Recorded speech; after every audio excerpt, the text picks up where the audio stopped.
préciser. Voilà. Merci à vous. Donc, merci beaucoup de m'avoir invité vraiment pour cette présentation. Donc, mon nom, c'est toute une phrase, Joseph Adrien Emmanuel Demès. Donc, on a pu réaliser cette recherche dans le cadre de ma thèse de doctorat en santé publique. J'étais encadré pour cette recherche par le professeur Lambert Farran et la professeure Marie-Pascale Pomé et aussi le professeur François Champagne. Et c'est un honneur aussi pour moi d'avoir le professeur Pierre Mine comme discutant dans le cadre de cette présentation.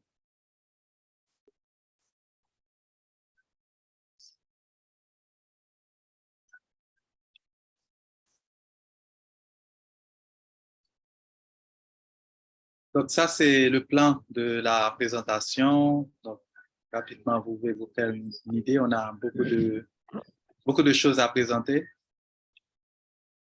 Donc, d'abord, commençons par le contexte d'Haïti. Donc, on est dans un contexte de pauvreté et d'instabilité et d'insécurité. Donc, si vous faites les nouvelles sur Haïti récemment, vous savez qu'à peu près 70% de la capitale, et certains disent même 80% de la capitale est sous le contrôle des gangs armés et c'est difficile de circuler. Donc, c'est un système, le système de santé vraiment est en faillite. Il n'y a pas de système de protection sociale.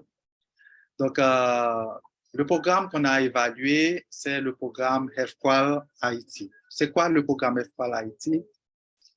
C'est un programme national d'amélioration de la qualité des soins qui a débuté en 2007 en Haïti. Donc, ce programme repose sur 3 piliers fondamentalement. On a d'abord l'amélioration de la qualité, c'est le premier pilier dans le cadre de ce programme, la mesure de la performance.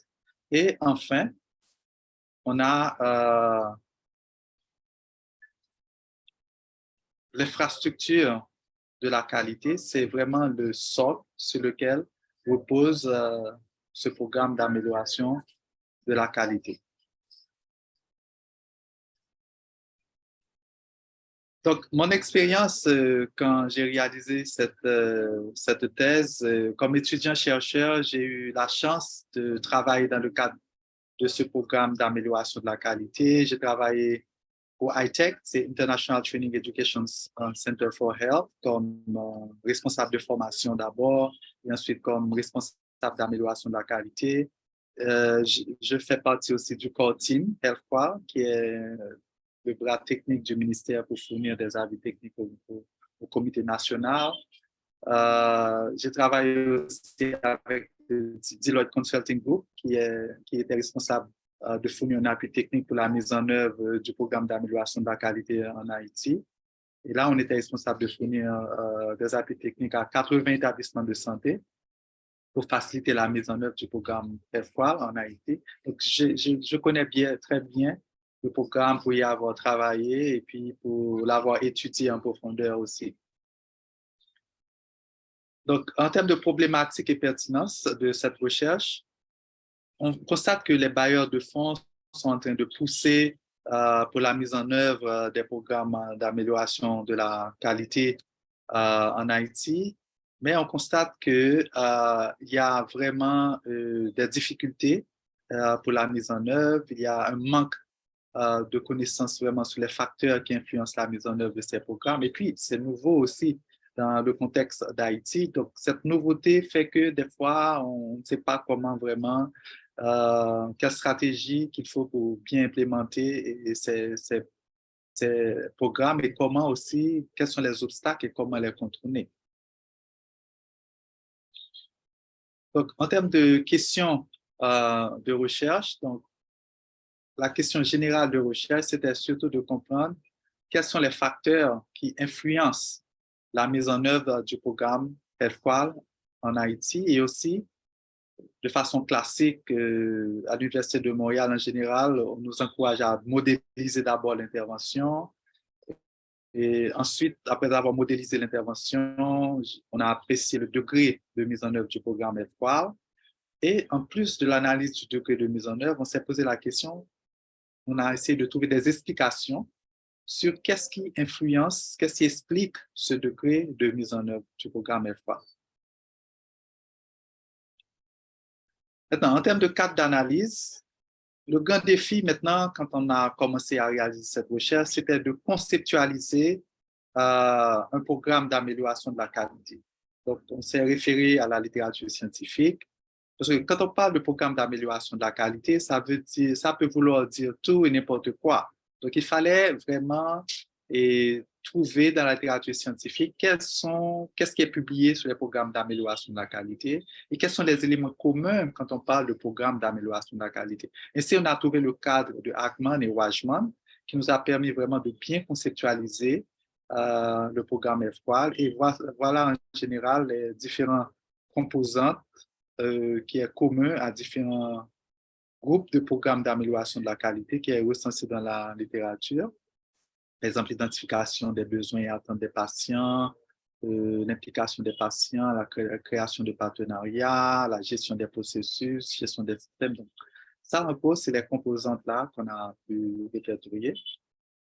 Et l'autre grand défi aussi pour réaliser cette recherche, c'était de trouver un ancrage conceptuel des modèles théoriques pour pouvoir vraiment fournir un ancrage théorique pour faire ce travail-là. Et on a pu se référer au modèle du changement que vous connaissez probablement, le modèle hiérarchique, le modèle du développement organisationnel. Donc ça, c'est les différents modèles de changement qui ont pu servir vraiment d'ancrage théorique pour pouvoir faire cette analyse-là sur les facteurs qui influencent la mise en œuvre du programme FPAL en Haïti. Donc, en termes de méthodologie, donc, on a réalisé ce qu'on appelle une étude de cas multiples avec niveau d'analyse imbriqué. Donc, on a eu 4 cas, l'hôpital universitaire La Paix à Port-au-Prince, qui est un établissement public, l'hôpital universitaire Justinien, qui est au Cap haïtien. On a eu CDS La Fossette, qui est aussi au Cap haïtien. On a eu aussi l'hôpital Nos Petits Frères et Sœurs, qui est un hôpital supporté par des ONG et l'Église et différentes congrégations religieuses, qui est basé à Port-au-Prince. Donc, c'est ces 4 cas-là qui ont servi pour vraiment faire cette analyse d'implantation. L'analyse d'implantation, donc c'est surtout le modèle de Champagne qu'on a utilisé, l'analyse d'implantation de type 1B. Et puis, on a utilisé aussi une approche mixte. Donc, quand on dit approche mixte, selon la terminologie de Miles et Huberman, ça veut dire c'est à la fois inductive et déductive. Maintenant, la typologie d'analyse d'implantation, donc, dans le temps, on considérait les évaluations, quand on faisait les évaluations, on considérait les interventions, le programme à évaluer comme une boîte noire et on regardait directement les effets. Maintenant, avec l'analyse d'implantation, ça nous permet vraiment de décortiquer vraiment l'intervention, d'entrer dans cette boîte noire et de comprendre vraiment par quel mécanisme on aboutit aux effets, pas seulement de regarder les effets. Maintenant, on peut faire, sur la typologie de professeur Champagne et Denis, on peut regarder, par exemple, comment le programme varie en fonction du contexte, c'est le type 1A, et on peut aussi regarder le type 1B, comment vraiment le contexte influence le degré de mise en œuvre. Il y a aussi le type 2, c'est la relation entre le degré de mise en œuvre et les effets. Il y a aussi l'analyse d'implantation de type 3, qui est l'interaction entre le contexte, l'intervention et les mécanismes de production des effets. Donc, ce qu'on a fait, finalement, c'était une analyse des déterminants contextuels du degré de mise en œuvre. Donc, on considère le contexte, par exemple, ici, vous voyez, C, c'est le contexte qui peut être considéré comme la variable indépendante et on a regardé l'influence du contexte sur le degré de mise en œuvre qui peut être considéré dans le cadre de cette recherche comme la variable dépendante. On a obtenu le certificat éthique de l'Université de Montréal et aussi on a eu le certificat éthique du Comité national d'éthique en Haïti. Maintenant, voilà, je vais maintenant présenter les résultats de cette recherche. En termes de résultats, trois articles maintenant constituent. Bon, la thèse est publiée, vous pouvez avoir accès à la thèse dans Papyrus sur le site de l'Université de Montréal et c'est une thèse par article. Trois articles constituent le cœur de cette thèse, donc les résultats sont présentés sous forme d'articles. Le premier article explique vraiment tout le processus qu'on a fait pour développer le modèle logique. Donc, à l'époque où on rédigeait la thèse, les articles n'étaient pas encore publiés, mais dans 3 à 4 mois, ces articles vont être, le premier article va être publié sous peu avec le journal Evaluation and Program Planning. Donc, ça, le processus avance assez bien. Donc, le premier article, c'est surtout comment on a développé le modèle logique. Donc, parce que vous savez que dans le cadre de cette recherche qu'on a fait, le modèle logique, c'était le cœur de cette recherche. C'est ça qui nous a permis de poser les bonnes questions.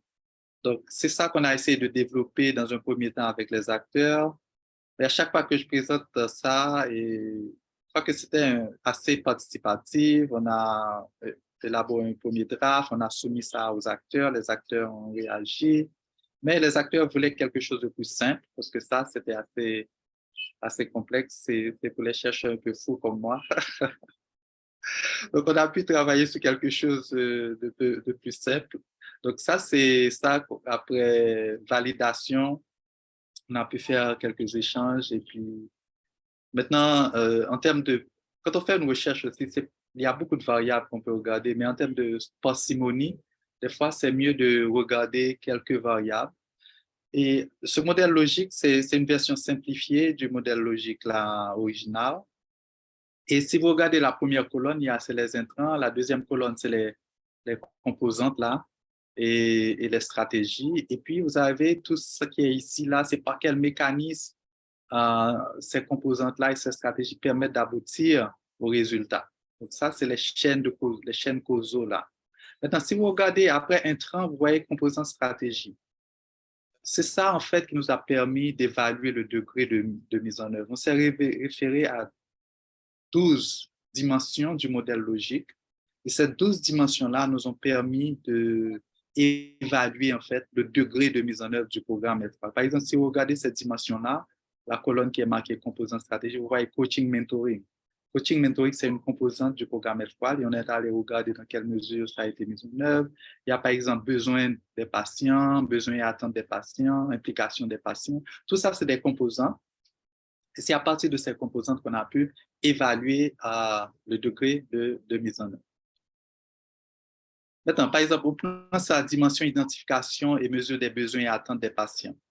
Donc, maintenant, pour évaluer cette dimension-là, pour voir le degré de mise en œuvre, on a eu quelques critères d'évaluation qui nous a permis de regarder l'écart entre ce que les gens voulaient faire, les implémentateurs voulaient faire, et ce qui a été fait. Ça nous permet de voir les fossés. Maintenant, ça, c'est juste quelques critères qui nous a permis de porter le jugement. Mais pour porter le jugement, en fait, sur chaque dimension, on a réalisé des interviews, on a fait...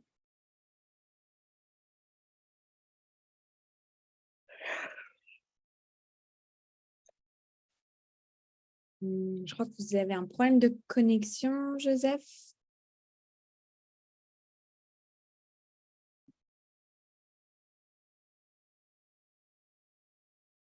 J'espère qu'il va pouvoir nous revenir.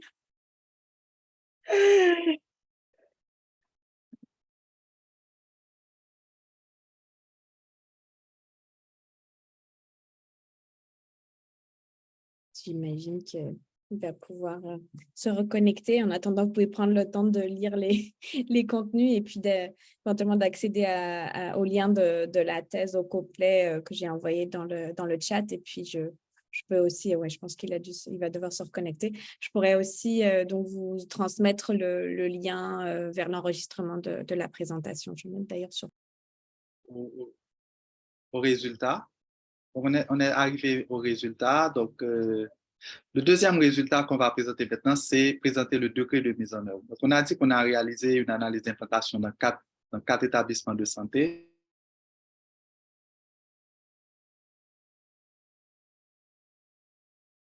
dans ces 4 sites-là. Donc, d'abord, parlons un peu de l'évolution du programme F3. Donc, lorsqu'on a évalué le degré de mise en œuvre, on a codifié la perception des acteurs sur leur perception sur l'évolution du programme F3. Et c'est ça, ce schéma-là nous présente la perception des acteurs sur l'évolution du programme F3. On peut considérer la période 2011, 2012 jusqu'à 2014 comme l'âge d'or du programme F3. Et ensuite, 2014 jusqu'à 2018, on voit une évolution en dents de scie du programme F3.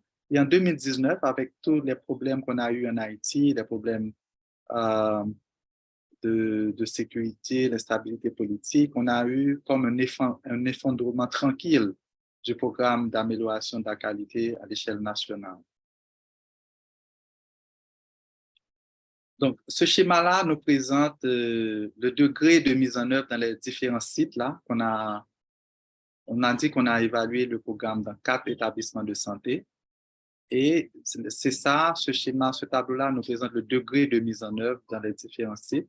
On a utilisé des intensités de couleurs pour montrer vraiment la force de l'implantation dans chaque site.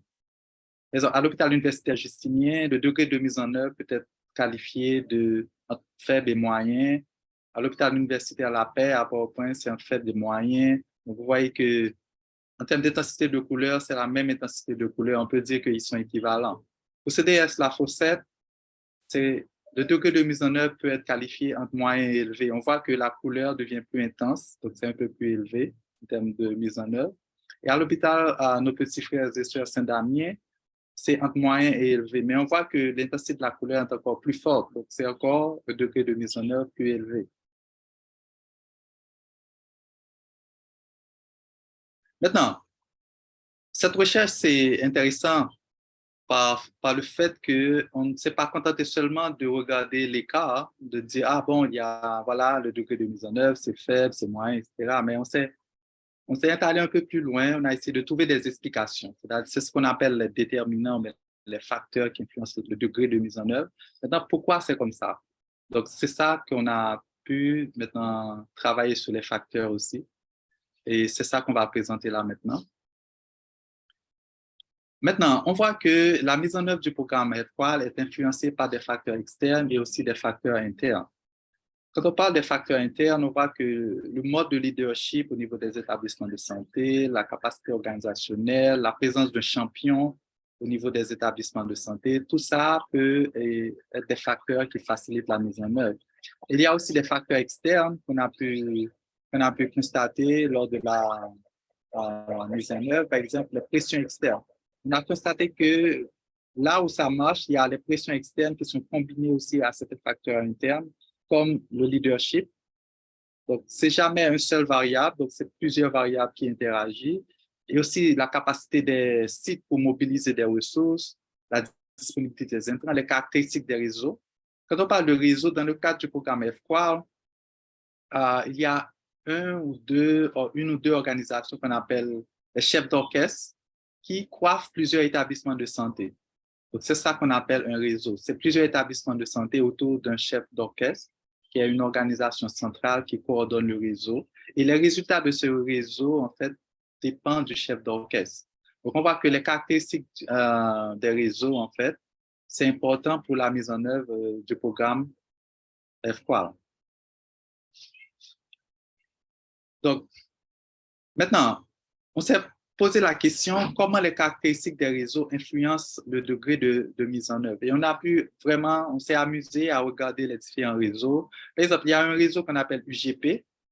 Par exemple, le réseau UGP reçoit du financement de CDC et est responsable de tous les établissements de santé publics. Donc, dès qu'on a un établissement de santé public, qui met en œuvre le programme F3. Donc, on fait partie du réseau UGP. C'est Unité de gestion des programmes qui est sous l'obédience directe du ministère de la Santé publique et qui coiffe, par exemple, HUJ, l'hôpital universitaire Justinien, fait partie du réseau UGP.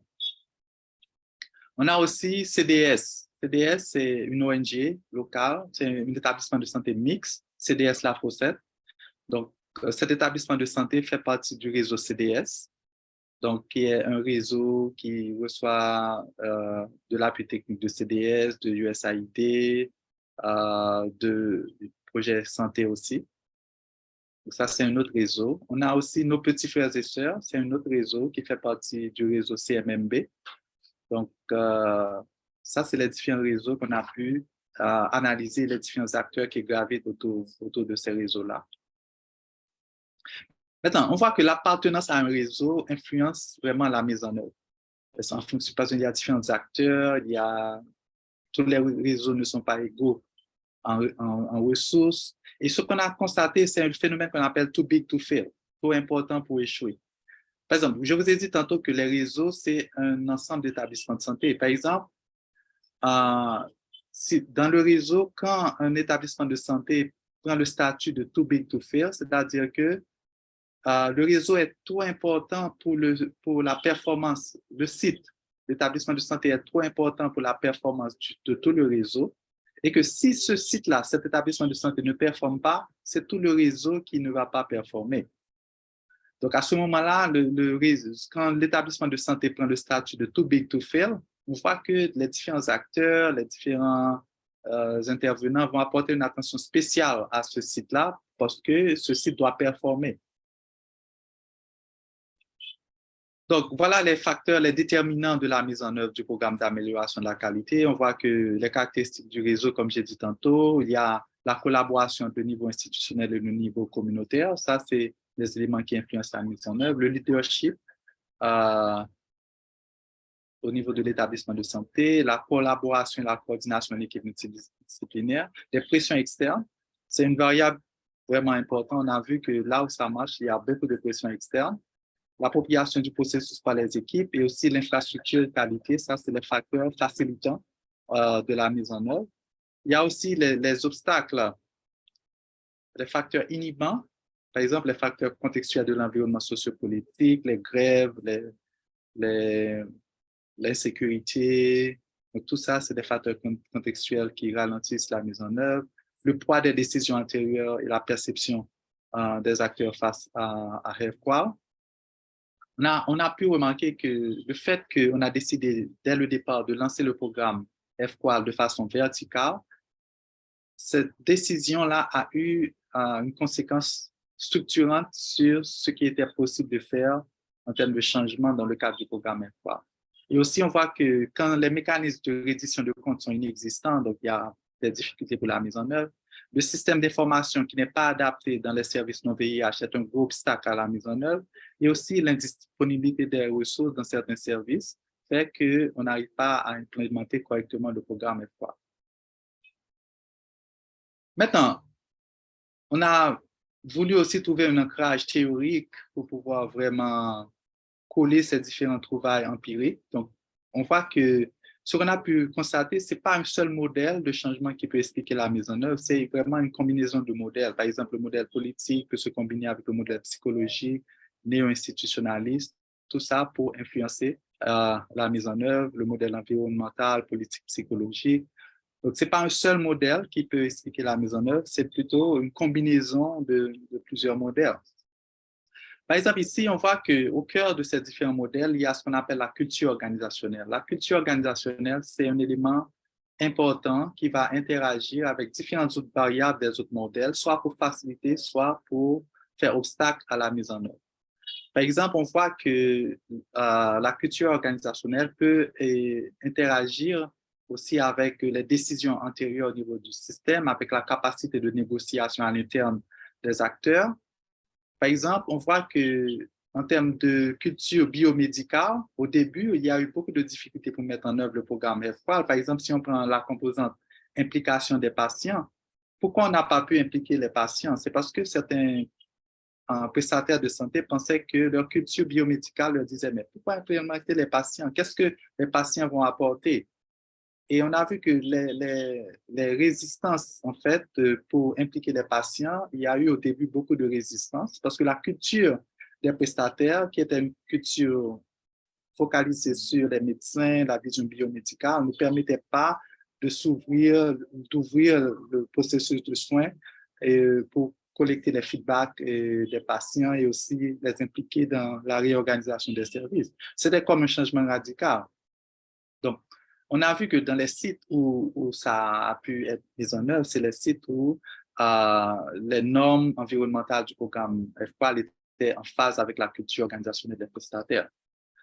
Je ne sais pas, est-ce que comment ça avance? Est-ce que j'ai encore du temps? Combien de temps qu'il me reste? Plus beaucoup, non, peut-être 2 minutes seulement. Ah, 2 minutes seulement. OK, c'est bon. Euh, Maintenant, on voit que aussi le fait que dans le cadre du programme FWAL, c'est une culture bureaucratique où les décisions sont prises de haut en bas, ça crée aussi beaucoup de frustration. Mais on voit que la culture organisationnelle aussi, pour que ça marche, les sites où ça marche, il y a une forme de gestion participative où il y a une communication horizontale. Donc, le modèle rationnel peut cohabiter avec le modèle de développement organisationnel. Donc, c'est juste les sites là où l'on, malgré la culture bureaucratique qui règne dans le système de santé, les sites qui ont pu mettre en place une culture de gestion de groupe, de gestion participative avec une communication horizontale, ils ont été plus performants dans la mise en œuvre du programme F3. Et enfin, pour terminer, on voit que la culture organisationnelle, l'héritage politique, le leadership influencent aussi le mode d'apprentissage organisationnel. Donc, on voit que même l'apprentissage organisationnel, les systèmes d'information, tout ça, c'est influencé aussi par l'héritage politique. Donc, les décisions antérieures qui ont été prises dans le cadre du programme L3, le fait de lancer le programme comme un programme vertical, donc ça a eu un impact structurant et les différentes tentatives pour réorienter le programme du programme VIH vers un programme global d'amélioration de la qualité, il y a eu beaucoup d'obstacles. Et on voit qu'en termes d'apprentissage, donc l'apprentissage, les structures pour apprendre, c'est focalisé sur le VIH et c'est difficile vraiment d'avoir une vision globale en matière d'amélioration de la qualité dans les sites qu'on a pu évaluer. Donc, en termes de discussion, donc on a pu voir que cette recherche a contribué vraiment du point de vue méthodologique et théorique pour le développement de modèles logiques. On a pu travailler sur vraiment comment conceptualiser un programme et évaluer son degré de mise en œuvre et aussi trouver des explications sur le degré de mise en œuvre. Donc, de façon globale, on peut dire que la mise en œuvre du programme d'amélioration de la qualité en Haïti peut être considérée comme un cycle de vie. On passe par plusieurs étapes. C'est comme un être humain. On est d'abord un embryon, on devient nouveau-né, adolescent, on peut devenir adulte et enfin, dans la culture haïtienne, on peut devenir zombie. Donc, on est une phase entre vie et mort. On n'est ni mort ni vivant, mais on est comme dans une phase d'hibernation. Donc, ce schéma-là, c'est assez intéressant. Ça peut montrer vraiment l'évolution du programme FPAL. Donc, on a apporté plusieurs contributions aussi théoriques et méthodologiques et aussi comment la culture organisationnelle influence la mise en œuvre. Et on a vu enfin qu'il y a différents facteurs, des facteurs externes et des facteurs internes. Et on a vu que ce n'est pas un seul modèle de changement, mais c'est une combinaison de différentes variables, des différents modèles de changement qui forment des configurations. Et c'est ça qui explique le degré de mise en œuvre du programme EQUAL à un moment donné. Donc, sur ce, je vous dis merci. Donc, c'était un peu vite. Je ne sais pas si vous avez pu vraiment capter l'essentiel du message qu'on voulait transmettre.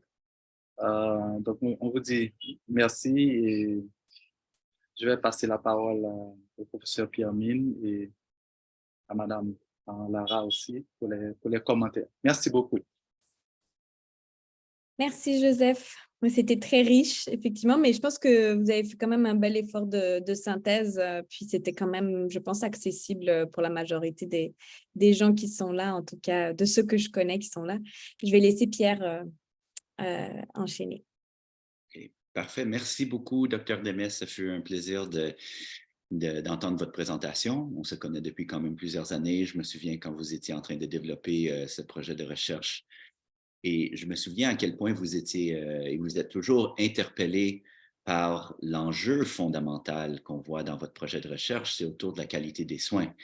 Et j'imagine que vous avez d'autres motivations aussi, mais ce que je me souviens de votre travail, c'est que le cœur de votre motivation, c'est d'améliorer les soins pour les patients. Vous êtes à la fois en santé publique, mais aussi médecin clinicien. Alors, vous avez au cœur vraiment le bien-être des gens, des patients, et puis ce n'est pas juste des chiffres et des statistiques pour vous, ce sont des gens que vous avez vus dans les salles d'attente, dans les salles d'opération, dans les salles de récupération, dans les établissements.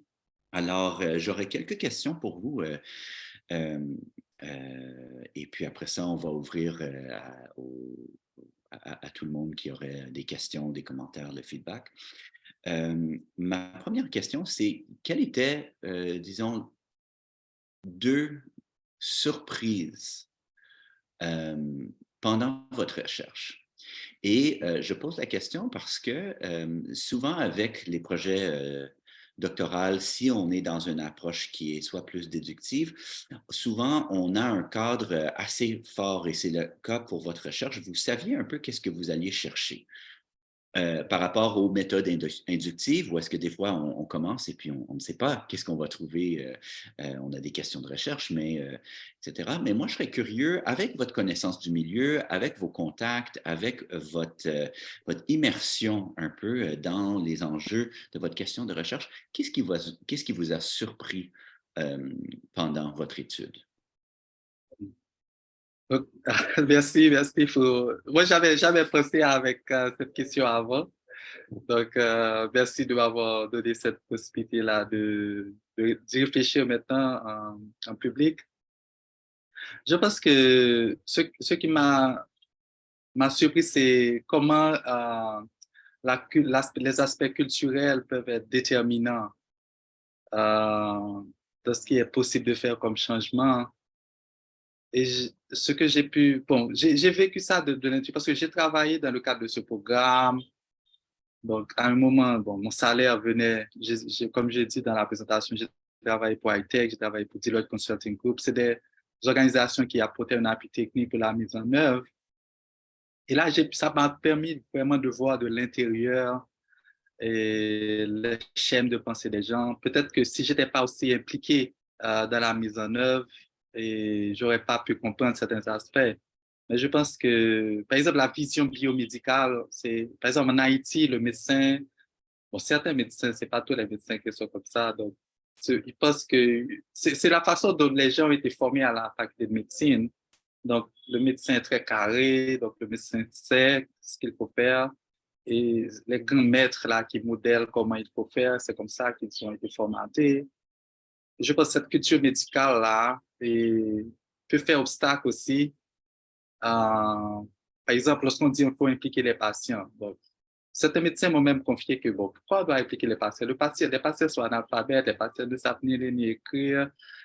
Qu'est-ce qu'ils vont nous apprendre? Vous voyez, donc, dans cette culture comme ça, je comprends que cette composante-là qu'on appelle l'implication des patients, évaluer les besoins des patients, c'était la composante qui a été la moins mise en œuvre et lorsqu'on regarde les données qu'on a collectées. Donc, ce qui m'a étonné aussi, c'est de voir comment les réseaux aussi, parce qu'en Haïti, il y a beaucoup de choses informelles.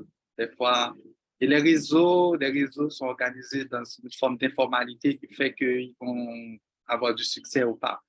Par exemple, vous connaissez la réalité d'Haïti. Vous savez que, par exemple, beaucoup d'argent de PEPFAR ont été investis aussi dans ce projet. Et quand on parle d'argent de PEPFAR, ça va à travers des réseaux. Par exemple, on peut dire qu'il y a le réseau CMMB, par exemple. Donc, CMMB, c'est une organisation. Maintenant, c'est cette organisation qui coiffe un réseau. Maintenant, vous allez voir que le réseau CMMB, c'est un réseau confessionnel. C'est Catholic Medical Board. Donc, c'est un réseau confessionnel. Ils ont beaucoup de ressources. Ils ont aussi des rapports informels. Par exemple, ils supportent l'hôpital Nos Petits Frères et Sœurs, qui est aussi un hôpital catholique. Ils ont tout un réseau qui gravite autour de cet hôpital-là. Ils ont des soins pédiatriques, mais ils peuvent aussi interagir avec d'autres hôpitaux, d'autres établissements du réseau pour offrir des soins complémentaires. Et je pense que cette intégration qu'ils ont pu faire là, ces contacts informels qu'ils ont à l'intérieur des réseaux, des fois, on voit que le réseau performe et les bailleurs de fonds disent « Waouh, CMMB, le réseau CMMB, ça marche ». Mais on voit que c'est tout des contacts informels, des réseaux qu'ils ont pu tisser, des choses du point de vue social, du point de vue relationnel. Et c'est ça que, bon, c'est des choses qui, j'aurais jamais pu penser que en fonction si le site, si un établissement de santé fait partie de tel réseau, vous allez réussir. Mais si vous faites partie de notre réseau, les chances de succès sont moindres. Donc, il y a certaines composantes. Quand on parle de partenariat, par exemple, quand la composante partenariat, on voit que dans le réseau CMMB, ils ont vraiment développé des partenariats au niveau communautaire. Ils ont des écoles, par exemple, pour la prise en charge des enfants vulnérables. Donc, ils offrent des choses complémentaires en termes d'éducation, en termes de santé, en termes de que les autres réseaux n'arrivent pas à offrir, qui fait que, en termes de mise en œuvre, dans le cadre du programme FPAL, qui fait qu'ils ont pu avoir un degré de mise en œuvre beaucoup plus intéressant. Et c'est aussi le fait que dans les réseaux, j'ai appelé ça le phénomène too big to fail. Ça m'a vraiment permis de comprendre que quand un établissement de santé est dans un réseau, par exemple, on sait que PEPFAR donne l'argent, mais PEPFAR dit que vous devez nous donner 80%, 90% de résultats en termes d'indicateurs pour tel indicateur. Maintenant, certains établissements de santé, par exemple nos petits frères et sœurs, si nos petits frères et sœurs ne performent pas, c'est tout le réseau CMMB qui va effondrer. Donc, ils sont obligés de mettre le paquet, faire des séances de coaching, des formations, mettre vraiment les ressources pour que ce site-là marche. Parce que si ce site-là ne performe pas, c'est toute la performance du réseau CMMB qui est en jeu. Et ça, c'était vraiment un apprentissage pour moi. Je ne m'attendais pas à avoir ça, que le site, quand le site a ce statut de trop gros pour s'écouler. Donc, ça fait que les ressources sont mobilisées pour ce site-là. Donc,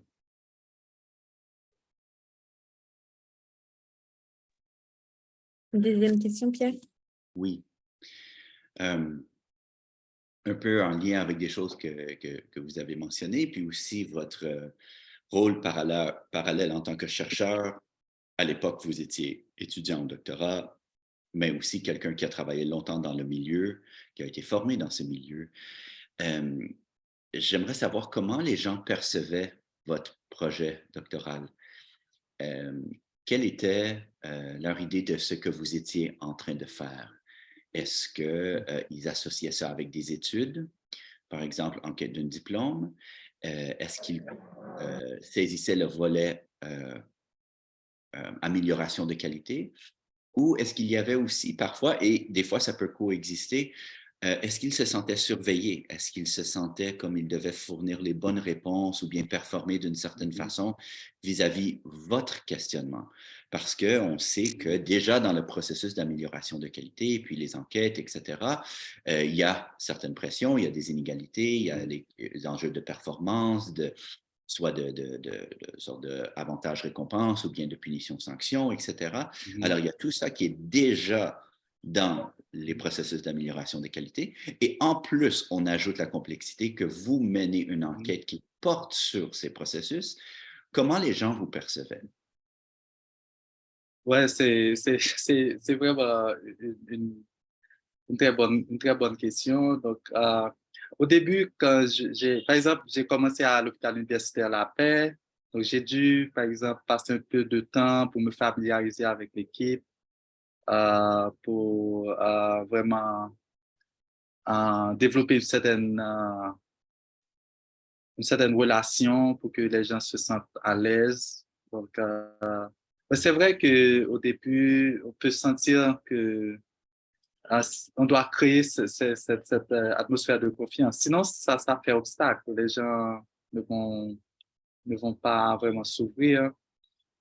Mais c'est pour cette raison que, en fait, le fait que j'ai passé beaucoup de temps aussi, j'ai commencé la recherche en 2012 officiellement, après avoir eu les autorisations. Et j'ai terminé en 2019-2020. Donc, j'étais pas pressé. Donc, je prenais mon temps. Par exemple, je peux aller dans un site là et puis je blague avec les gens et puis des fois ils mangent à midi, je peux manger avec eux. Donc, puisque je n'étais pas pressé, donc ça m'a permis aussi de me faire. Mais c'est vrai que il faut vraiment créer cette, cette, euh, cette relation avec les gens pour que les gens se sentent à l'aise. Autrement, on va rien apprendre. Et le fait que aussi je travaillais dans le cadre de ce programme, bon, des fois j'étais obligé de changer de casquette. Aujourd'hui, euh, parce que des fois, quand je leur demande de signer la forme de consentement, donc, des fois les gens disent, mais pourquoi je dois signer quelque chose? Ça, c'est une autre chose. Mais pour que les gens comprennent que bon, c'est une recherche, donc on doit. Bon, je pense que des fois, ce qui est intéressant, c'est que quand ils signent le formulaire de consentement, il faut peut-être laisser encore quelques temps passer avant de formaliser les interviews. Donc, comme ça, on sait que la personne donne son consentement, mais on ne pressure pas pour que la personne ne se sente pas pressurée et que, parce que quand la personne, c'est pas tout le monde qui comprend les procédures pour faire les recherches. Il y a l'aspect éthique, et ça doit être volontaire. Donc, ça, c'est pas évident que de demander aux gens de signer des choses. Et ça prend du temps aussi pour créer cette relation de confiance. Et je pense que les chercheurs qui sont pressés là, à Haïti, Haïti peut être très difficile pour eux parce que plus vous êtes pressé, plus vous allez sentir l'obstacle que les gens ne se sentent pas à l'aise. Donc, je pense qu'il faut du temps, il faut. Bon, je pense que c'est normal. Par exemple, vous arrivez dans un site, les gens. Au début, ça peut avoir, tu peux avoir cette résistance-là, mais il faut savoir vaincre cette résistance, créer la confiance, créer la confiance. Quand les gens se sentent en confiance, à ce moment, les gens sont plus à l'aise pour s'exprimer et parler franchement.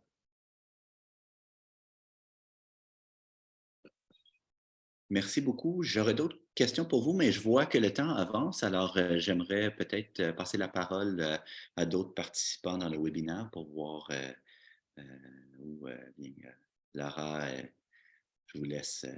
Oui, merci. Il y a déjà une question qui a été posée dans le chat et après, je vais donner la parole à Armand sans problème. Donc, il y a Asma Rizki qui vous félicite, Joseph, pour le travail. Et en fait, elle se pose une question par rapport aux recommandations que vous avez formulées pour cette évaluation. Elle se demande si ces recommandations-là, en fait, ont été prises en considération pour ajuster justement le programme pour améliorer ces résultats. Bon, on a fait plusieurs présentations sur les résultats. Donc, c'est vrai que en termes de suivi pour s'assurer que on aurait pu faire quelque chose de plus intéressant et je pense que peut-être ces genres de webinaires, par exemple, on présente ça, c'est une façon aussi de présenter les résultats et aussi, mais je pense que peut-être la question concerne l'utilisation et les changements qu'on a pu faire après, suite à cette recherche. Je pense que c'est un travail continu. Donc, l'utilisation des connaissances, surtout quand les trouvailles sont sensibles, surtout dans l'aspect culturel. Donc, il faut vraiment plusieurs interactions avec les établissements de santé, les acteurs du système pour qu'on puisse vraiment appliquer des résultats. Donc, bon, je peux dire que personnellement, je ne suis pas trop satisfait en termes d'application des résultats de cette recherche. Peut-être que à l'avenir, je dois encore interagir beaucoup plus. Mais je comprends que ça demande du temps aussi. C'est pas du jour au lendemain qu'on va faire l'application. Ça demande aussi de travailler sur plusieurs variables qui sont indépendantes de nous, mais c'est important qu'on interagisse avec les acteurs et aussi les gens qui implémentent le programme, les praticiens, les professionnels de la santé, pour qu'on puisse vraiment trouver un modus operandi pour appliquer, pour faire des changements, parce que ça nécessite des changements. Et dès qu'on parle de changement aussi, il peut y avoir des résistances au changement. Et ça, c'est normal aussi. Donc, mais c'est un travail qui va continuer, je pense, en termes, pour faciliter le processus d'application des résultats de cette recherche. En suivi, est-ce que vous êtes quand même toujours en contact avec les gens de ce programme-là? Oui, je suis toujours en contact avec les gens. Donc, je pense que ça peut aussi faciliter les choses, le fait que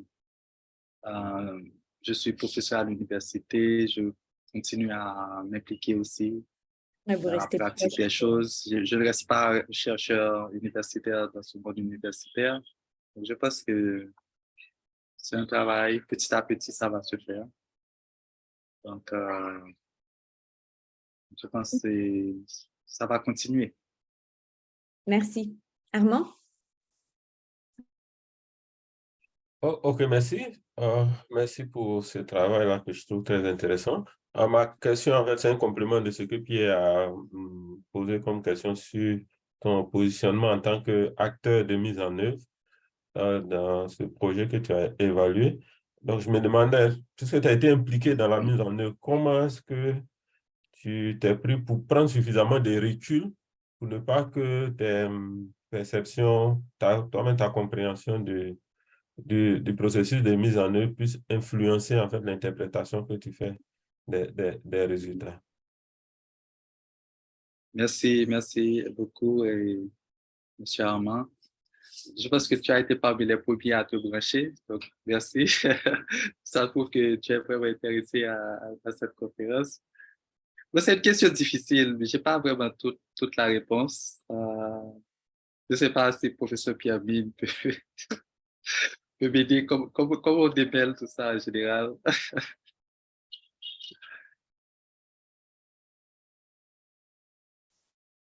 Je crois que la question de recul ou de biais, etc., juste pour dire rapidement, ça dépend tellement de notre posture disciplinaire, notre posture théorique. Moi, je suis dans une discipline où est-ce qu'on n'essaie pas nécessairement de minimiser les biais, on les reconnaît, on les prend en considération, on travaille avec, tout en sachant que certains biais peuvent être des avantages, dans le sens que si Dr. Demess avait fait son terrain dans un milieu où il arrive pour la première fois, mais c'est certain qu'il va y avoir d'autres formes de biais, moins de connaissances. Alors, dans ce cas-là, on va essayer de favoriser un rapprochement plus qu'un recul. Pour moi, et puis je pense que c'est aussi un moment privilégié pendant qu'on est aux études. Dr. Demess avait dans son équipe d'encadrement des gens qui connaissent Haïti bien, d'autres qui le connaissent moyennement, et puis j'ai l'impression d'autres gens qui ne le connaissaient pas du tout. Alors j'ai l'impression pour la question du recul des connaissances, c'est beaucoup de rester en dialogue, de rester en conversation, mais certainement de mon point de vue, il va toujours y avoir des biais, et en fait il n'y a pas de point de vue de nulle part, surtout quand il s'agit de tendances sociales, de pouvoir, de relations, de bien-être et santé. Toute perspective est située. Alors, c'est plutôt une question de le reconnaître et puis d'être en dialogue avec des gens qui peuvent avoir une perspective différente. Oui, je pense que ce que le professeur Pierre Mine a dit, c'est vraiment important parce que des fois, on pense que pour être objectif, on peut être subjectif et l'intersubjectivité, c'est très objectif. Par exemple, quand on peut fusionner toutes ces subjectivités-là, on peut devenir très objectif. Et le fait que de mettre en avant aussi et le fait qu'on a pu s'immiscer aussi dans le milieu de recherche nous a permis d'avoir une vision unique qu'on n'aurait pas pu avoir autrement aussi. Et je pense que on peut être l'intersubjectivité, c'est ça qui peut nous permettre d'être plus objectifs aussi. Et puis, j'ai eu l'appui d'une sociologue aussi qui a servi de critique dans le cadre de cette recherche. C'est elle qui m'a aidé à transcrire les données et aussi les explications qui se dégageaient servaient de critique dans le cadre de cette recherche aussi. Donc, je ne sais pas si ça répond plus ou moins à votre préoccupation. Bien, est-ce que vous avez d'autres questions, d'autres commentaires par rapport à ça, M. Armand? OK, merci beaucoup pour la question. En fait, j'ai posé la question pour que tu puisses partager ton expérience parce que moi, dans le cadre de mon projet de recherche, je vais me retrouver pratiquement dans la même situation que toi, à travailler sur une initiative qui est mise en place au niveau du ministère de la Santé de la Côte d'Ivoire, alors que je suis agent du ministère de la Santé et j'ai travaillé sur cette initiative-là avant de venir. Donc, je me questionnais tout le temps. Comment faire en sorte que la perception que moi j'ai de la mise en œuvre de ces initiatives-là ne puisse pas influencer les interprétations que je vais faire et que je puisse laisser de la place aux acteurs avec qui je vais discuter, que je puisse prendre en compte suffisamment les perceptions et ce que ces acteurs vont partager avec moi. Donc, je pense que c'est un questionnement que j'ai tout le temps. Donc, pour moi, c'est une bonne occasion de partager cette expérience-là pour toi qui as vécu vraiment dans une intervention dans laquelle tu étais acteur de mise en œuvre et que tu as pu faire l'évaluation.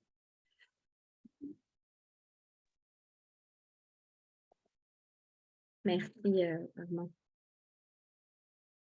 On approche la fin, mais il y avait une dernière question qui avait été posée dans le chat par rapport à en fait les démarches justement toujours sur cette question de lien avec les personnes avec lesquelles vous avez travaillé, donc les démarches en termes de transfert de connaissances pour c'est ça, influencer l'application des résultats. Donc vous en avez déjà un petit peu parlé, mais vous pourriez peut-être revenir sur des stratégies peut-être spécifiques que vous auriez pu engager dans ce processus-là. Bon, je pense que l'une des stratégies aussi, c'est d'influencer la formation à l'université. Donc, je suis aussi professeur à l'université et on est en train de former maintenant cette nouvelle génération-là qui demain va s'impliquer dans les soins. Et j'enseigne le cours gestion de la qualité à la faculté de médecine, de pharmacie. Euh, donc, je pense que dans le cadre, par exemple, beaucoup d'étudiants à la faculté de médecine là, sont en train de suivre cette présentation-là, ce séminaire. Donc, je pense que influencer vraiment la socialisation de la nouvelle génération et que si dès l'étape de formation de base, on peut les formater différemment que le système traditionnel, je pense que c'est déjà là, il faut un peu agir. Et aussi continuer aussi à travailler avec les acteurs du système de santé pour voir vraiment comment faire des changements. Des fois, c'est des petits changements qui peuvent avoir de grands impacts. Ce pas des choses qui demandent beaucoup de ressources. Et ces petits changements-là qui ne demandent pas beaucoup de ressources et qui peuvent avoir beaucoup d'impact, on peut commencer par les intégrer dans le système de santé. Et comme ça, petit à petit, on va faire des petits changements et puis changer quelque chose. Parfait. Mais je pense que ça va constituer le mot de la fin. Merci beaucoup, Joseph, pour votre présentation qui a suscité pas mal d'intérêt. Donc, pour information, je vais aussi, quand je vais vous transmettre le lien d'enregistrement de la vidéo, il y aura en copie donc Dr Joseph et puis Pierre Mine également qui seront en copie. Donc, si vous avez des questions directement à poser à Joseph, vous pourrez le faire par courriel par la suite. Je vous remercie beaucoup pour votre participation à ce webinaire et je vous souhaite une bonne fin de session. Donc, sachez qu'on va certainement aussi organiser une prochaine session de webinaire en évaluation à l'automne prochain. Donc, si cela vous intéresse de présenter votre protocole en évaluation ou de vos travaux en évaluation plus largement, n'hésitez pas à nous solliciter, à m'écrire en fait, si vous êtes intéressé à présenter vos travaux. Donc, voilà, je vous remercie encore pour votre participation. Encore merci à nos présentateurs et puis je vous envoie le lien d'enregistrement plus tard dans l'après-midi. Au revoir. Merci. Bye. Au revoir.